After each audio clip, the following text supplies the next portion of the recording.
Summer 1939. At his Alpine retreat near Berchtesgaden, Hitler alone will determine the fate of Europe. He has gathered the highest-ranking members of the military for a top-secret meeting. Hitler's decision will have disastrous consequences for the whole world.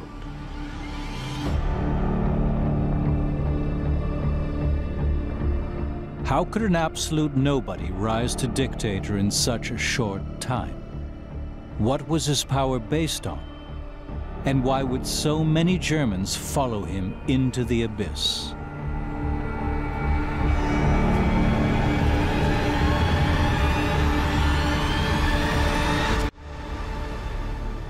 The military attending the secret meeting are required to appear in civilian attire. Hitler's announcement leaves no room for doubt. He says, it's all or nothing, and now or never. We can't wait until our enemies are ready for war, have rearmed themselves, and invaded us. Hitler wants war as soon as possible. He stresses the need to show no pity, to act with utmost brutality. He wants to commit his generals to a new, no-holds-barred kind of war. Against Poland. I don't care how many Polish men, women, or children are killed. This is a war of Vernichtungskrieg, this is a war of extermination, so that we can basically build our German paradise in these lands. Some of the attendees discreetly take notes on Hitler's speech. Admiral Wilhelm Canaris, chief of military intelligence and secretly in opposition to Hitler, is one of them. He considered Hitler's speech an announcement of barbarism. That's why he wanted his notes shared with the outside world. His transcript reaches the Berlin correspondent of an American news agency, Louis Lochner. According to the notes, Hitler spoke of world domination and genocide. Hitler's quoted asking who still remembers the Armenian genocide. Only because of these notes do we know that this exact phrasing was used. Long before the Second World War, Hitler was planning something similar to the extermination of the Armenians during the First World War. In his view, you could get away with something like this provided that history remembered you as a victor. He has built the army to that aim. Now he swears in his generals and addresses their misgivings. He tells them he's convinced that even if Poland is attacked, the Western powers won't go to war. And his trump card is the alliance with the Soviet Union. Thus, Germany will only be fighting on one front. Victory against Poland will be quick and decisive. His generals fall in line. Once again, Hitler has pulled it off. The generals follow him, believing that the war against Poland will remain a limited affair. No one questions his decisions, not even the surprise pact with Joseph Stalin. On August 23, 1939, the Molotov-Ribbentrop Pact is signed in Moscow. It is a non-aggression pact between Russia and Germany at the expense of other countries. An added secret protocol stipulates the division of Poland between the German Reich and the Soviet Union. The Baltic states and Finland are defined as being in the Soviet sphere of interest. A group of German commandos wearing Polish uniforms stage an attack on a German radio station near the border. It's merely the pretext Hitler needs to begin his campaign. "I don't give a damn whether the world believes in it or not," Hitler is quoted as saying. "The world only cares about success." Hitler's lies and deception all serve his narrative. The outside world wants to do us harm, and we are only protecting ourselves. We would never instigate something like this. We're defending Germany's right to exist, and this justification always works. On September 1st, 1939, Germany attacks a much smaller and weaker state. Poland shall no longer have the right to its own sovereignty.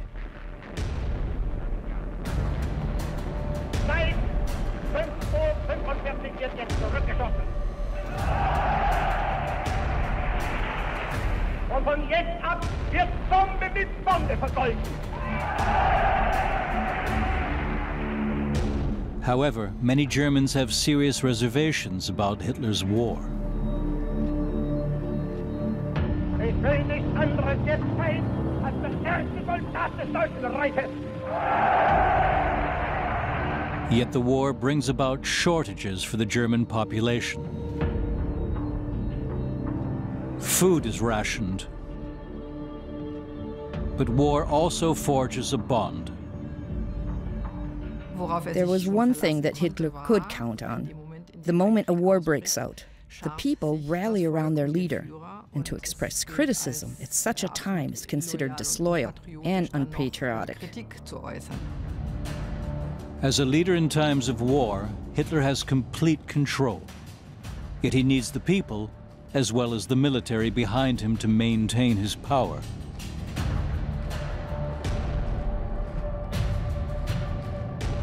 Hitler indeed was very aware that there were many skeptical voices in Germany. Particularly, people were not sure at all about taking on the British Empire, and indeed the French. They'd done that in the First World War, and it had ended very badly. And so what he was promising the German people was, first of all, that he would release them from the threat of what he called encirclement, of immediate threat, on the part, he alleged, of the Western powers and of Poland. But also, he provided them a vision of ultimate security, that he would give them a position in the world that would save them from the kind of humiliations that they'd experienced in 1918 and immediately afterwards. Hitler addresses the less enthusiastic members of the population, using threats as well as promises. He was always very good at saying things that people wanted to hear and being able to persuade a lot of people to come along with him. But this was always balanced, of course, by terror. If you take the risk of moving into active opposition, then you would have to know the chances are pretty good that you're going to end up in a concentration camp, you're going to end up in prison, perhaps tortured, perhaps executed. Doubts begin to fade after the Wehrmacht defeats Polish forces in a mere 4 weeks. Expectations for the future begin to rise. The plan was to use the conquered eastern territories as so-called living space for Germans, either by deporting their inhabitants or by just forcing them out. That was absolutely clear, so the objective was the total annihilation of Poland as a country. Beginning with the destruction of cities like Warsaw. Then, the Nazis set their sights to dismantle institutions of the state and to subjugate its people. In Poland, Hitler demonstrates his readiness to use brutal tactics, unrestrained by international law. His victims are the Polish people. In September 1939 alone, 16,000 civilians are shot. Hitler's racist plans, which he had been expressing since the 1920s, become suddenly feasible under the fog of war. The war will make these plans possible and feed into them. The success of Hitler's campaign in Poland establishes his reputation as a victorious commander-in-chief, spurring him onto further violence. In 1940, Hitler's forces sweep across Europe in a series of lightning wars.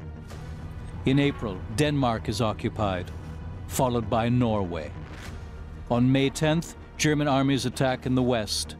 The Netherlands and Belgium surrender. On June 14th, Paris falls. In just 6 weeks, the Western campaign is over. The strategy is not Hitler's, but he will be celebrated as the greatest military commander of all time anyways. Hermann Göring, head of the Luftwaffe, hails him as a genius. Hitler sees himself as an artist, orchestrating an entire war.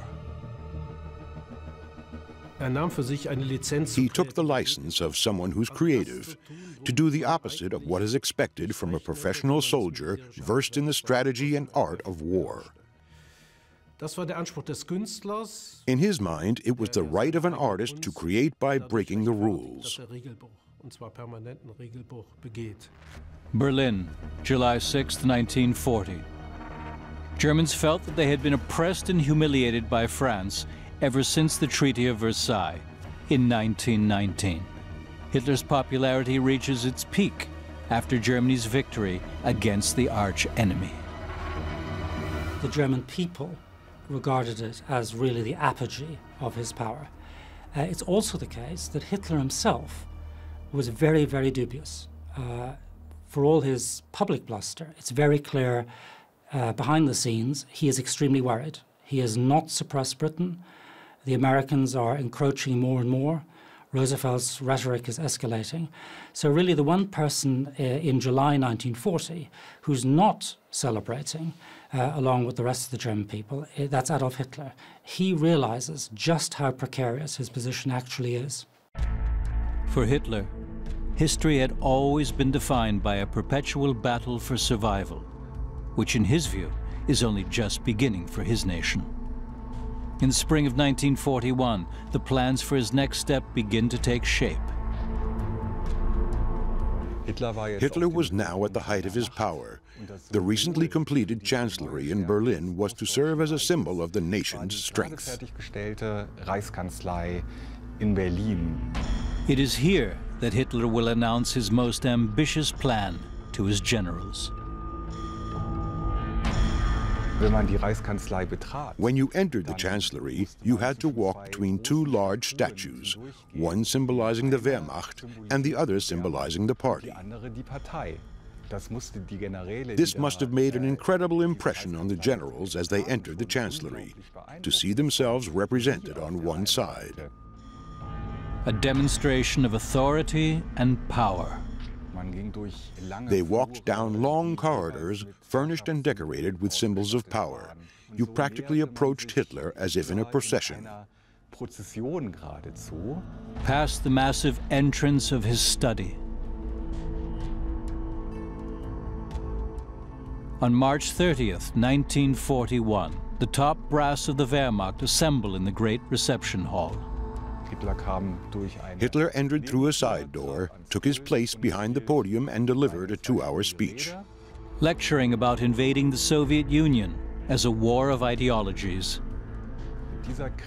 And this war could only end in the absolute destruction of one of the two ideologies. He literally told his audience that this was to be a war of annihilation. Hitler also tells them that it is the destiny of their generation to fight this war, and that without him, it would be impossible. What he's trying to say is, we're going to have to go in and we're going to have to kill an awful lot of people. According to Hitler, Germany must fight without compromise for the sake of the future. To be hard now means that we're going to annihilate these irritating, nasty populations so that we can have a paradise in the lands of the former then Soviet Union. In the front row sit the commanders-in-chief of the Wehrmacht, Erich Schroeder, Navy, Walter von Brauchitsch, Army, and the head of the Luftwaffe, Hermann Göring. None of them have objections. While this was quite startling, the generals were not surprised. In fact, they could agree with Hitler on many points. Footage taken in the Serbian town of Pančevo show the Wehrmacht's willingness to resort to undiscriminate violence. 14 civilians are shot dead by the infamous Großdeutschland Infantry Division. On June 22, 1941, the invasion of the Soviet Union begins. Hitler claims that it's a preemptive strike against a pending Soviet attack. As a matter of fact, the Red Army is totally unprepared. Hitler expects another quick victory. Hitler does not regard the Soviet Union as a massive military threat. On the contrary, he sees the Soviet Union as weakened by the fact that it's run by the Jews, weakened by a couple of decades of Bolshevism. He attacks the Soviet Union primarily because it's weak and because he needs to secure the living space and the resources in the Soviet Union, without which he has no chance of surviving against Anglo-America, neither of outlasting them in the war that is already waging, nor in the long term of balancing them globally. Hitler begins to spend more time in his remote East Prussian headquarters, nicknamed the Wolf's Lair, hidden deep in a dense forest.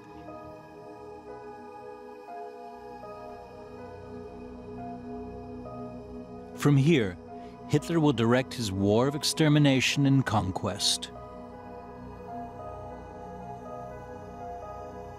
Military briefings are held and decisions are made entirely without a written basis, but solely by contemplating maps and relying on the inspiration sparked by a verbal exchange of information.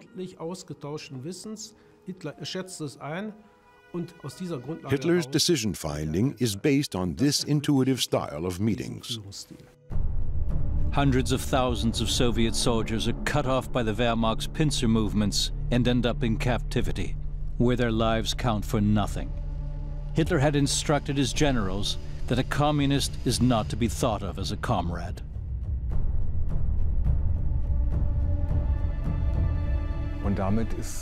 There was something new that would previously have been unthinkable: the gross mistreatment of prisoners of war, including their intentional starvation. They die in Wehrmacht camps, like this one in Pleskau, near St. Petersburg. The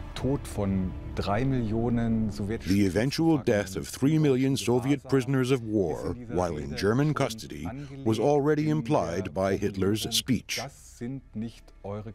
These are not your comrades. Do with them what you like. I don't care.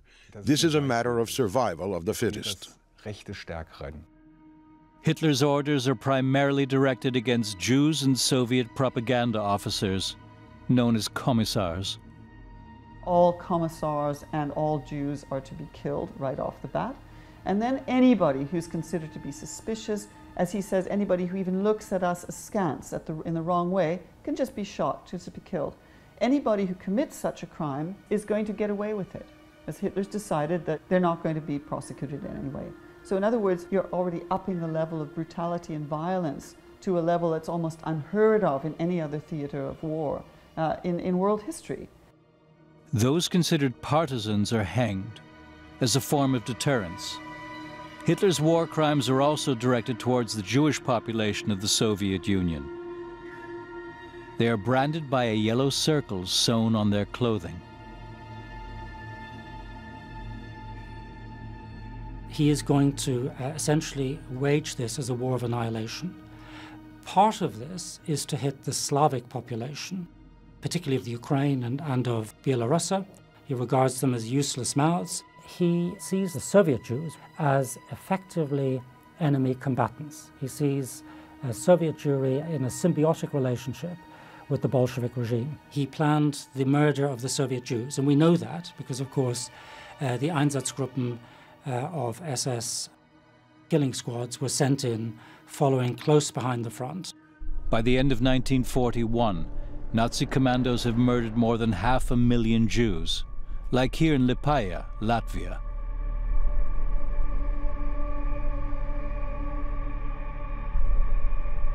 First the men,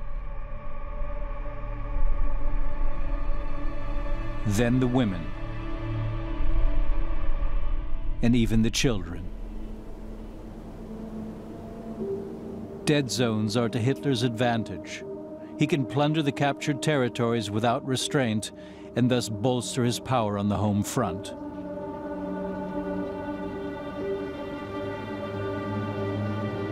Hitler has Ukrainian grain crops shipped to Germany. Resultant local famines are no concern of his. Hitler was not just interested in capturing agricultural territories.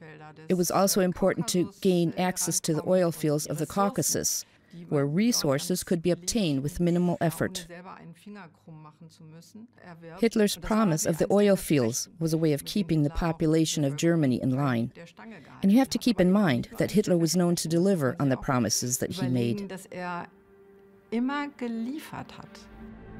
The spoils of war include large industrial complexes in the Donbas region of Ukraine, rich in coal and iron deposits. Hitler envisages occupied territories like Ukraine a future Garden of Eden for German settlers. Hitler talks about Ukraine being the Mississippi of the German Reich. So this is a settlement project which is comparable in his mind, and he says this over and over again, with the American settlement of the West and the displacement of the Native Americans. Fertile land with the potential for German expansionism. Many German farmers can hardly wait. My grandfather, for example, his farm had suffered greatly and was auctioned off during the hard times of the 1930s. So for him, the prospects of eventually becoming a landowner in Ukraine, controlling large stretches of fertile property and ruling over an abundance of Soviet slave labor were incredibly attractive.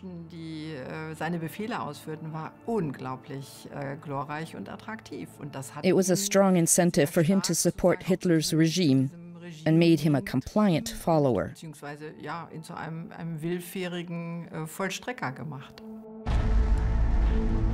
As a result, the majority of Germans approve of Hitler's eastern invasion. August 1941. Hitler inspects his troops near the city of Umam in Ukraine, where 20 divisions of the Red Army have been crushed. Still, the war is far from decided.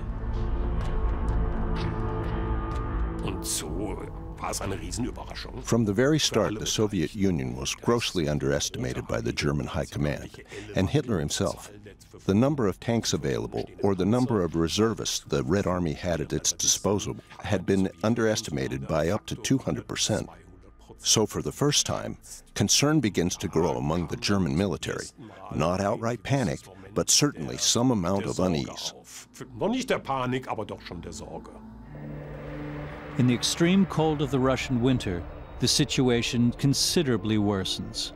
Hitler's troops are ill-prepared for temperatures of -20 or even -30 degrees Celsius. The German invasion quite literally freezes. December 5th, 1941. The Wehrmacht comes to a standstill just outside of Moscow. The Soviet capital is almost within reach, but German troops are exhausted. On December 7th, Japan attacks the U.S. Pacific Fleet at Pearl Harbor. The United States declares war on Japan, a close ally of Germany. Hitler is now under pressure. He cannot allow the Japanese to go down to defeat, and he wants to take advantage of the fact that the Americans, of course, are now distracted by fighting the Japanese. And so he sees a narrow window of opportunity to finish the job on the Eastern Front, to essentially wrestle Britain to a draw, and then to outlast the United States, and to achieve that his ultimate aim, which is a balanced world in his view, in which you have the German Reich facing off against the British Empire and the United States. Hitler plans to support Japan, following the U.S. declaration of war on his ally. On December 11th, 1941, he addresses the German parliament. He isn't unduly worried about the Eastern Front yet. Hitler assesses the progress of his campaign on the Eastern Front. On the morning of December the 11th, as far as he is concerned, there are no significant problems. He has no information indicative of the major crisis that is growing on the horizon. Hitler declares war on the United States without knowing the severity of the situation outside of Moscow. A Soviet counteroffensive has been in progress for almost a week, forcing the Wehrmacht's retreat. Hitler is informed only after several days. There is enough bad news to completely change Hitler's outlook on the war. Above all, there will be no end to it. The German forces outside of Moscow are now facing a potential catastrophe. The entire front line is at risk, and the consequences are unforeseeable. Hitler's authority is threatened. He realizes that he has made an enormous mistake. Declaring war on the United States is a miscalculation. Even under ideal circumstances, it's an incredibly far-reaching decision. December 18, 1941, an emergency meeting is held in the Wolf's Lair. Walter von Brauchitsch, commander-in-chief of the army, explains the situation in front of Moscow to Hitler. It's the first major setback of the war. Hitler feels he has been misled. He erupts in a fit of anger directed at von Brauchitsch. He is dismissed as a scapegoat. There will be no replacement. Hitler now assumes control over the entire Wehrmacht. The defeat in front of Moscow has even strengthened Hitler's position. Hitler's decision to command the Wehrmacht himself grew out of the Moscow crisis. It had led him to believe that things would get out of hand without him personally taking charge. According to his own words, Hitler was convinced that his generals were incapable and did not have the nerve to wage this war of survival against the Soviet Union.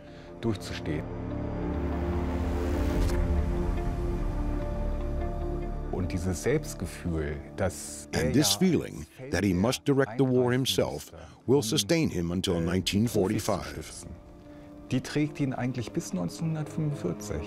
Hold the line and fight to the end are Hitler's orders. The front stabilizes, but the first seeds of doubt have been sown. The first days of January 1942, during the catastrophe outside Moscow, Hitler reveals the extent of his concerns. He believes that if anyone can win the war, it will be the Americans. He also confesses to the Japanese ambassador that he has no idea how to defeat the Americans. But there is no way back now. Hitler blames the Jews for a world war that he has started. A major goal of his rule is their annihilation. The crimes of the Holocaust are absolutely inconceivable without Hitler. Hitler's role in this sense is absolutely crucial. There is plenty of evidence as to his command procedures. There's plenty of evidence as to the role that he played. There's plenty of evidence as to the primacy of his own thinking and his own conception of what the Holocaust was going to be.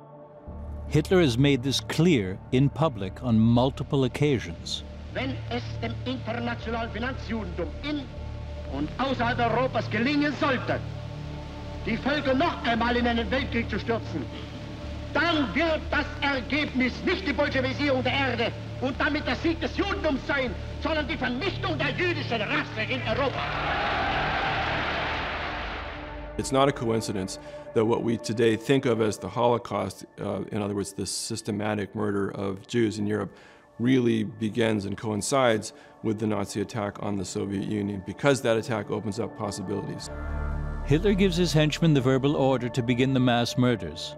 Among them, Chief of the SS Heinrich Himmler and his deputy Reinhard Heydrich. The genocide begins in overcrowded ghettos, like the one in Warsaw. It's the start of a series of atrocities on an even larger scale. In January of 1942, a group of high-ranking Nazi officials assembles in a villa on the Wannsee in Berlin. Their agenda is to decide how best to organize the murder of millions. In the words of Hitler, wir sind uns im Klaren, dass dieser Krieg ja nur damit enden könnte, dass entweder die germanischen Völker ausgerottet werden oder dass das Judentum aus Europa verschwindet. Zum ersten Mal werden nicht andere allein verbluten, sondern zum ersten Mal wird dieses Mal das echt altjüdische Gesetz angewendet, Aug um Aug, Zahn um Zahn.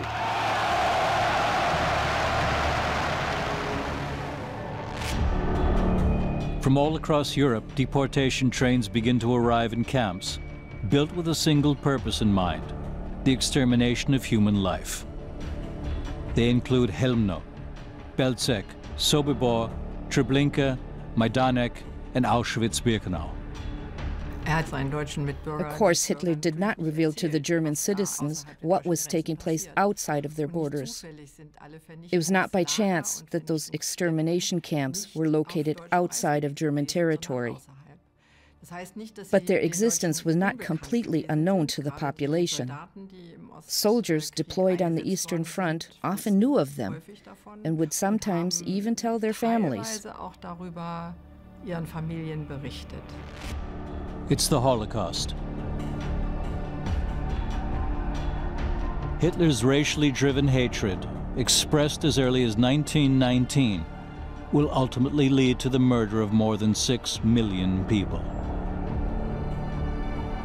And he finds willing participants everywhere. Today, we can only shake our heads and ask ourselves, how is it possible that people supported this for so long? But we must consider how deeply rooted racist and anti-Semitic ideologies were in the German population. The population was well prepared to tolerate the crimes of the National Socialists. For instance, they had watched without protest as their neighbors were deported. In other words, they were willing to turn a blind eye as long as it was in their own best interest. And at a certain point, many Germans became accomplices. They simply had no idea of what might come once all this was over. In the summer of 1942, Hitler hopes to demonstrate that he is still an infallible commander by launching a new offensive. He targets the oil fields in the Caucasus and Stalingrad. As commander-in-chief, he has more power than ever before.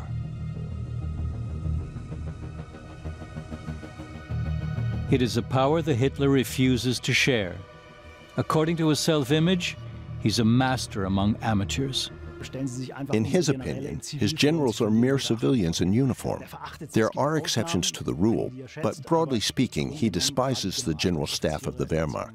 However, Hitler still relies on the tools they provide. Military officers who fail to deliver or dare to contradict him fall into disgrace, like Army Chief of Staff Franz Halder in September 1942. Hitler's anger culminates in an outburst resulting in the dismissal of Halder. In essence, he incapacitated his generals. From now on, Hitler alone can give the order to retreat. The repercussions of this decision can be seen during the Battle of Stalingrad. When the 250,000 soldiers of the 6th Army are surrounded by Soviets, Hitler forbids any attempts to break out. He orders them to hold the line, despite high casualties. January 10th, 1943. Back in the Wolf's Lair, Hitler awaits the arrival of his Romanian ally.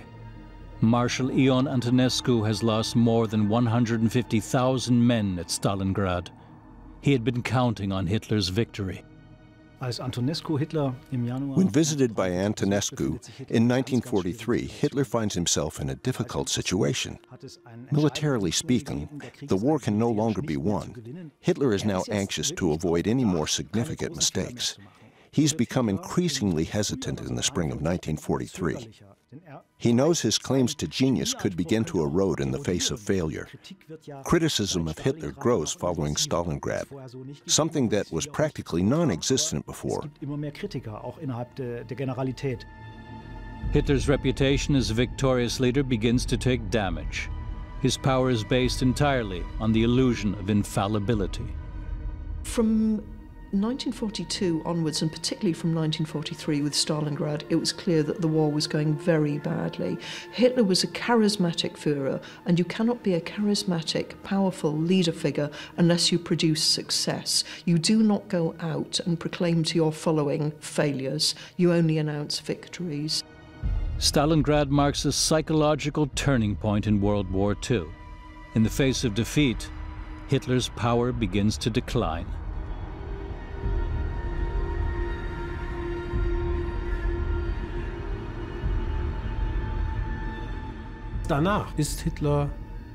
After this, Hitler literally fell silent, speechless. He lets others speak for him. Propaganda Minister Joseph Goebbels stages the unanimous support of Hitler with a scripted audience.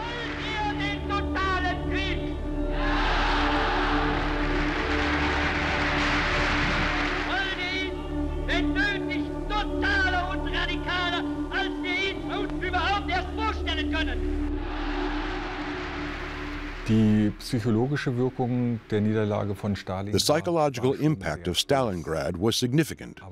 However, at no point did this result in a united and coordinated opposition to Hitler. He still possessed too much power. Hitler needs to maintain his power at any cost. He begins catering to the needs of his people, whose support he relies on the most. Mothers are not required to work in munitions factories. Their families should be well taken care of. Cosmetics are not to be prohibited, even if there's a war going on. Above all, the point is not to provoke the opposition of women. Women are not required to work in factories, mainly because Hitler already relies on slave labor.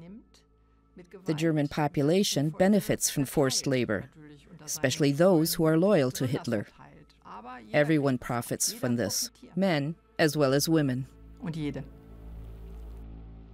Hitler tries to hide the fact that the war is having an effect on him.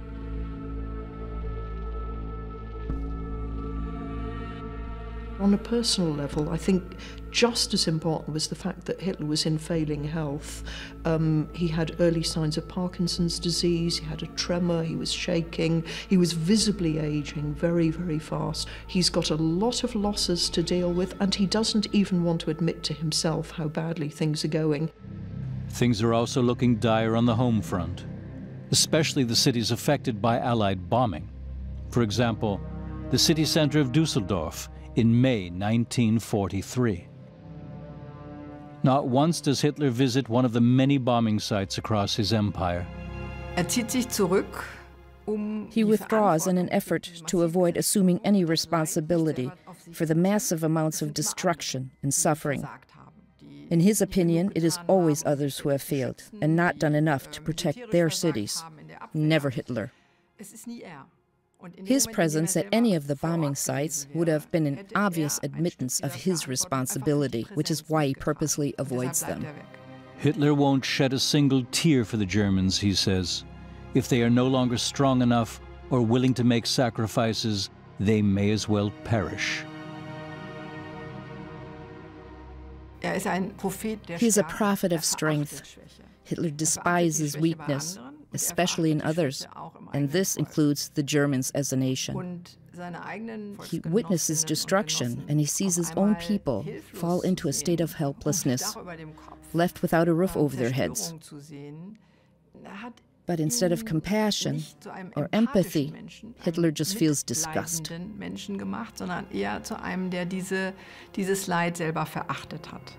Yet the population must remain under control. We must not forget that National Socialism was based on terror. This was not just limited to the enemies outside of Germany, but also extended to those within. In the later years of the war, the population became increasingly critical of the Nazis. They spoke poorly of Hitler and dared to listen to enemy radio stations. While the Gestapo were not all pervasive, they could rely on the fact that someone was always willing to inform in exchange for favoritism. However, many Germans still refuse to hold Hitler accountable for the war. Hitler's blameless reputation endured. It was always others who were responsible for failure, never Hitler. He had always been glorified, set on a pedestal, and he stayed there.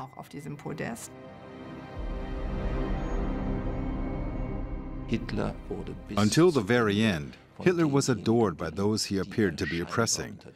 The masses were willing to follow and support him. The Eastern Front, Zaporizhia, Ukraine, spring 1943. During a meeting with Field Marshal Erich von Manstein, it becomes clear that Hitler will tolerate differing opinions, as long as he respects his counterpart. The idea that Hitler was a choleric, always on the brink of a heart attack, with whom contradiction was completely out of the question, is an absolute myth. As long as you knew how to approach him, then it was definitely possible to contradict him. And numerous generals did. Above all, Erich von Manstein. He had planned the invasion of France in 1940. In 1942, he had conquered Crimea. Manstein advocates flexible warfare, while Hitler favors stubbornly holding the line. Hitler's main problem was that he had no staff training. He couldn't implement his ideas. He was unsure if they were feasible. He relied on the reassurance of other generals. If they believed something wouldn't work, Hitler almost never insisted on it. In the summer of 1943, Hitler plans an attack near Kharkov. Von Manstein disagrees, and for once, things go his way. July 5, 1943. Operation Citadel begins on the bulging front at Kursk. But when the Western Allies invade Sicily 5 days later, Hitler calls off the largest tank battle of the Second World War. Von Manstein protests. That Hitler may relinquish command of the Eastern Front has been long-standing among the general staff, with Manstein taking charge. Hitler won't have it. Hitler's main argument is that he alone had the oversight required for such a post. If Manstein took over, he would only focus on tactical operations and retreat from areas that were essential for the war economy. So Hitler refuses. He wants to keep total control over this theater of war. Hitler is determined to direct his war alone until the very end. There will be no negotiations whatsoever. You can't negotiate an end to a war if one party just really doesn't want to negotiate, or if one party demands such maximal terms that they are unacceptable to the party on the other side. That is absolutely no basis for negotiation. There was never any basis for negotiation with Hitler which wouldn't have included terms which at the end of the day no democracy could possibly have accepted. It would have really meant not only the extermination of large numbers of peoples, but it would have meant the extinction of political freedom across a very large part of the world. At a certain point, the only alternative to that is fighting. The only way to end his reign is by battle. In January 1944, Hitler retreats to his mountain resort for several months, far from his defeats on the battlefield. Hitler, with his entourage in tow, pays a final visit to the Obersalzberg. During this time, the struggle against his inner and outer enemies escalates dramatically. While Allied troops invade Normandy, Hitler celebrates his birthday and the marriage of Gretel Braun, his mistress's sister.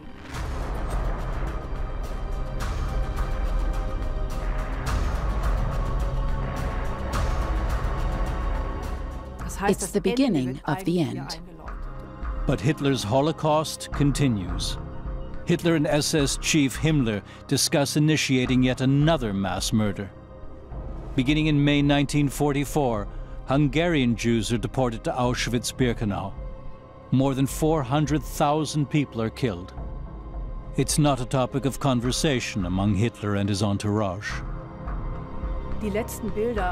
These photos of Hitler do not reflect the gravity of the situation at all. In reality, the situation is desperate among his inner circle. Hitler has been sick for a long time.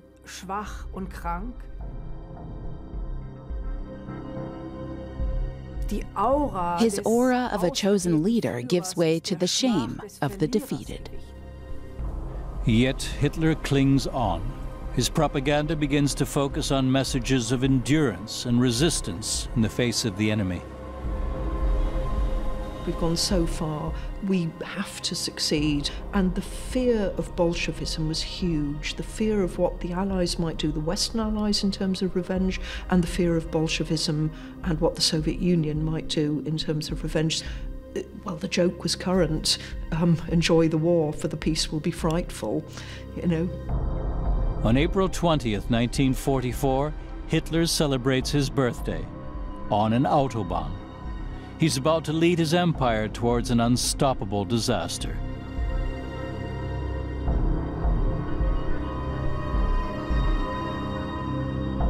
Wenn man If you want to prevent military defeat, then you must change the military leadership. And this meant getting rid of Hitler. Hitler returns to his headquarters in the Wolf's Lair. In 1944, the bunkers have been reinforced against attack. However, the real danger comes from within. Colonel Klaus von Stauffenberg is the head of the military resistance and willing to go all in. The idea was to communicate a feeling shared by many Germans. We are no longer willing to participate in a dictatorship. July 20th, 1944. During a staff conference, Stauffenberg places a briefcase under the table.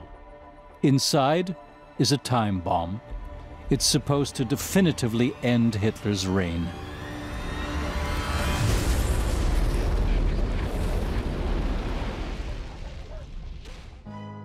Yet the plan backfires. Hitler survives and manages to benefit from the bombing. The failed assassination even reinforced Hitler's position. It provided him with the aura of a person protected by a higher power. Not only Hitler feels that Providence guides him. The people's approval of Hitler is certainly not just based on propaganda following the attempt on his life. There is still evidence of widespread allegiance to Hitler, despite the fact that every sane person should have known that by now the war was lost. More than ever, Hitler surrounds himself with yes-men. Many continued to believe in the propaganda promises of a last-minute miracle. Even Hitler started to believe Providence would save him. Wunderwaffen, or miracle weapons, are supposed to turn defeat into victory.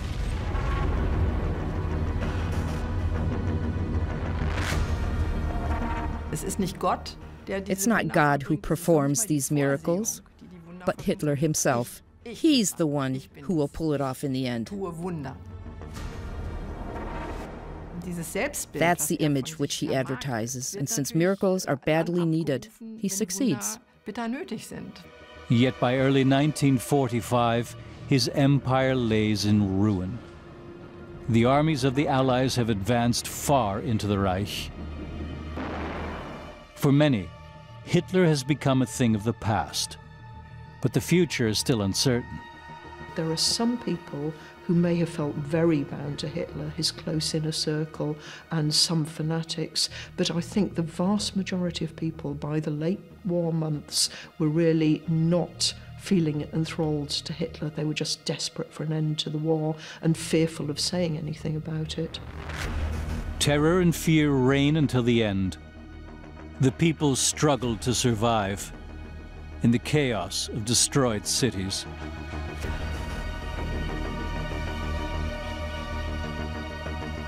For Hitler, there is only victory or total annihilation. He has tied his political fate to this war, which he himself had unleashed. Inevitably, losing the war, both militarily and politically, leads to him leaving everything in ruins. The last footage taken of Hitler shows him in the destroyed garden of the Reich Chancellery in Berlin. Few still follow him. Those who do are often mere teenagers. Part of the reputation that he has created is that he simply cannot be responsible for this catastrophe. In his political testament, he clings to this belief. He once again blames the Jews, claiming that he never wanted a war. He presents his imminent suicide as the ultimate sacrifice in his struggle. Hitler's rule and power remain virtually uncontested until the very end. Only when Hitler finally realizes that military defeat is inevitable does he revert to suicide. Never before has a people so willingly followed a tyrant into the abyss.